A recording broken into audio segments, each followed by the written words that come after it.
ନିମାପଡ଼ା ଆଜି ଉପମୁଖ୍ୟମନ୍ତ୍ରୀ ପ୍ରଭାତୀ ପରିଡ଼ା ନିମାପଡ଼ା ଗସ୍ତରେ ବ୍ଲକ ଛକଟାରେ ନିମାପଡ଼ାଠାରୁ ବଳଙ୍ଗା ରାସ୍ତାରେ ଉନ୍ନତିକରଣ ପାଇଁ ଶୁଭ ଭିତ୍ତିପ୍ରସ୍ତର ସ୍ଥାପନ କରିଛନ୍ତି।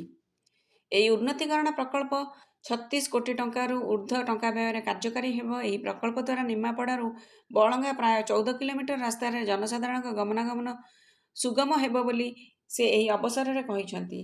ଏହାପରେ ସେ ନିମାପଡ଼ା ବ୍ଲକର ସମ୍ମିଳନୀ କକ୍ଷରେ ନିମାପଡ଼ା ନିର୍ବାଚନ ମଣ୍ଡଳୀ ଅନ୍ତର୍ଗତ ସମସ୍ତ 65ଟି ଉଚ୍ଚ ବିଦ୍ୟାଳୟ ଏବଂ 2ଟି ଓଡ଼ିଶା ଆଦର୍ଶ ବିଦ୍ୟାଳୟ ଏକ ସମୀକ୍ଷା ବୈଠକରେ ଯୋଗ ଦେଇଥିଲେ।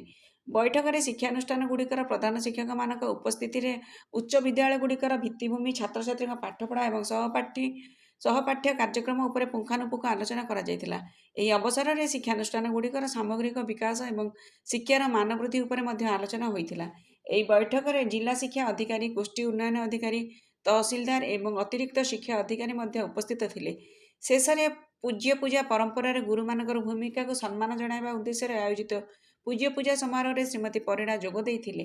ନିମାପଡ଼ା ସ୍ୱୟଂଶାସିତ ମହାବିଦ୍ୟାଳୟଠାରେ ନିମାପଡ଼ା ଶିକ୍ଷାମଣ୍ଡଳ ପକ୍ଷରୁ ଆୟୋଜିତ ଏହି କାର୍ଯ୍ୟକ୍ରମରେ ଅବସରପ୍ରାପ୍ତ ଶିକ୍ଷକମାନଙ୍କ ଅବଦାନ ପ୍ରତି କୃତଜ୍ଞତା ଜଣାଇବା ସହ ସେ ସେମାନଙ୍କୁ ସମ୍ବର୍ଦ୍ଧିତ କରିଥିଲେ।